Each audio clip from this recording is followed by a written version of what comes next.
Olá, tem professor aí? Hoje nós vamos falar da oralidade e da produção de texto nos anos iniciais do ensino fundamental. Meu nome é Ludmila Lima, eu sou professora, psicopedagoga, dou aula há mais de 13 anos na rede pública do estado de Minas Gerais e deixei 2 presentinhos para você aqui, ó, na descrição desse vídeo, para você ver uma aula especial sobre alfabetização e uma aula especial sobre os 10 melhores jogos para ensinar matemática. É gratuito, é só você se cadastrar, tá bom? Vamos lá. No ensino fundamental, a gente tem na língua portuguesa uma divisão de campos de atuação da linguagem, tá? Então, campos de atuação na língua portuguesa. Então, a gente vai ter a leitura, a gente vai ter a análise linguística e semiótica, onde a gente vai alfabetizar ou ortografizar. Vamos ter também a produção de texto e a oralidade. Eu falo muito aqui que a oralidade às vezes fica negligenciada, fica deixada de lado, porque é só falar, é participação e tal. Então, vamos entender um pouquinho o que precisa ser essa oralidade o que a gente deve aprender nessa produção textual, ok? Bom, eu vou ler para você, né? Eu vou comentar com você aqui as habilidades de oralidade e produção textual atribuídas do primeiro ao quinto. Não todas as do primeiro, as do terceiro, segundo, terceiro, quarto e quinto, não. Aquelas que são de primeiro ao quinto, aquelas que vêm com o código 15, né? De primeiro ao quinto, tá bom? LP 15, tá? Então, vamos começar pela oralidade. O que a gente precisa desenvolver? Quais são os objetos de conhecimento da oralidade para essa fase do ensino? Oralidade pública, intercâmbio conversacional em sala de aula. Então, saber falar na sala de aula, saber comunicar-se com o professor e com os colegas. Aqui a gente fala de intercâmbio, então não é só saber falar, é saber falar, saber ouvir, saber responder, saber se defender, saber argumentar com o colega, apresentar um trabalho, apresentar uma atividade feita, participar de uma correção, né? É muito importante essa participação da criança na correção. Ué, professora, mas eu não fiz igual. Será que tá certo? Olha como que eu fiz. Eu pensei desse jeito. Isso é muito importante também, ok? Então, vamos lá. Escuta atenta. Então, aqui, né, a gente falou do intercâmbio. Tem a questão da escuta atenta, escutar ao professor, escutar ao colega, saber que naquele momento eu não estou pensando no que eu vou falar a seguir, eu tenho que escutar, né? Depois saber falar sobre o que ouviu e etc. Características da conversação espontânea, então a criança vai entender, né, daquela linguagem, daquele jeito de falar, perceber que é adequado para aquela situação. Aspectos linguísticos, não linguísticos, paralinguísticos no ato da fala. Então, não é só saber falar bem, saber falar as palavras corretas, saber a concordância verbal, a concordância dos adjetivos, não é só isso. É saber se posicionar, é saber ter uma postura, falar em bom tom, né? Num tom que as pessoas vão ouvir, mas sem desagradar os ouvidos, gritando também. Então, são esses aspectos de expressão facial, né? Você demonstra que você sabe o que está falando, que você, né, se importa com aquilo. Então, esses aspectos paralinguísticos, ou seja, para fora do texto, né? Para fora do texto oral, aqui no caso, da postura, do tom de voz, da expressão, são muito importantes também para a criança desenvolver. Quem não usa a expressão, quem não se coloca em situação de fala, não desenvolve essas coisas. Não adianta você só falar, tem que ter postura, né? Não adianta. Então, tem que propor situações para que a criança faça isso.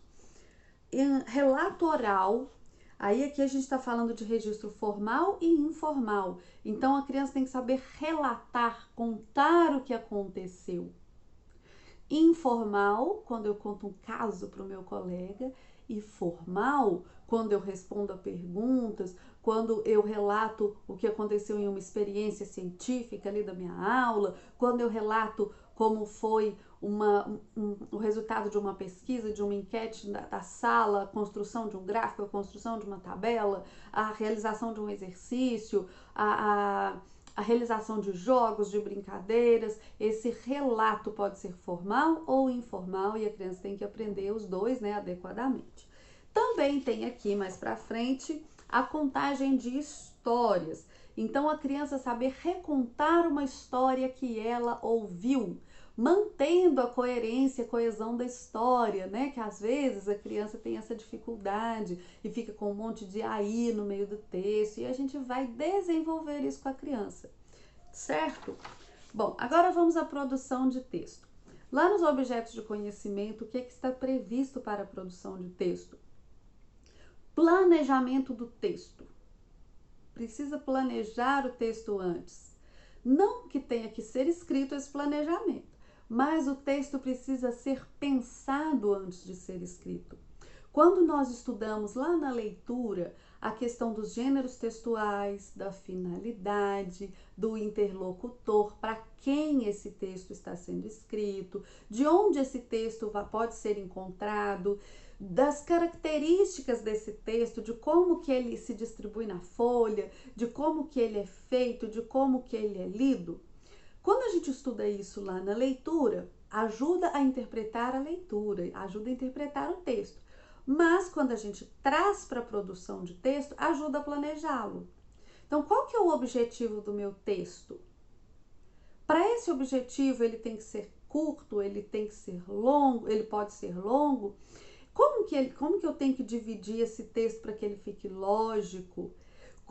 Mas nesse suporte, esse tipo de texto aparece nesse tipo de lugar. O que eu estou pensando é conveniente para estar nesse tipo de lugar? Vai caber? Não vai caber?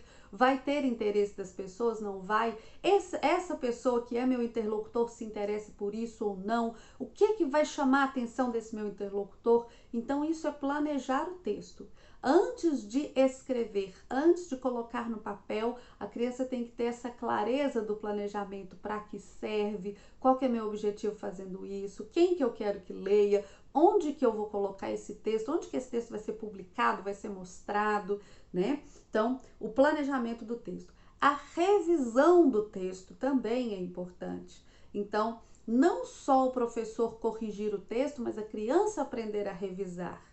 Procurar no dicionário as palavras que ela teve dúvida, ler e ver se realmente está dando para entender, se realmente eu falei aquilo que eu queria dizer, se o objetivo, fazer um checklist ali, né, se o objetivo do texto está sendo alcançado, se ele está claro, se os elementos daquele gênero textual, se é uma carta tem que ter o vocativo, tem que ter a saudação, o corpo da carta, assinatura, local e data, né? Se é uma receita tem que ter ingrediente, tem que ter modo de preparo, tem que ter um título e tal. Então, verificar se esses elementos estão todos ali, se está bem escrito, se está bom para entender, fazer a revisão desse texto. O professor corrige, é evidente, mas é interessante que a criança aprenda a revisar seus próprios textos. Edição do texto. Então, revisou, corrigiu, né, entendeu, melhorou o texto, reescreveu. Agora, a edição desse texto, que pode ser na mídia escrita mesmo, né, manuscrita, pode ser digital, mas fazer a diagramação, a paragrafação, ilustrar se for o caso, né, fazer uma edição desse texto, deixar esse texto apresentável. E a utilização da tecnologia digital, que seria saber escrever, saber digitar, saber publicar, saber onde publicar, né? E enfim, você usar essa tecnologia. Fazendo essa edição, usar os softwares, né? Que sejam aqueles mais básicos para a criança conseguir fazer isso. Explorando inclusive os recursos multissemióticos, que são os de imagem, né, de linguagem para além do texto. Aqui a gente fala paralinguístico, aquele que é além do texto verbal, que é a expressão e tudo mais, e multissemiótico, aquele recurso do que é impresso ou do que está em mídia digital, que pode ser de imagem, vídeo e outras coisas, tá bom? Se você deseja ver isso de uma forma mais prática, né? Então, mas como que você planeja a sua aula? Como que você propõe uma produção de texto?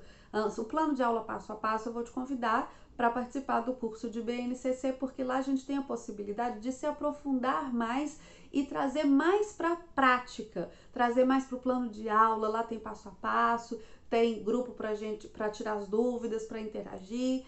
Então, o link está aqui na descrição do vídeo também. Se você deseja aprender mais, aprimorar a sua prática pedagógica, você é muito bem-vindo no curso. Um grande beijo e até a próxima!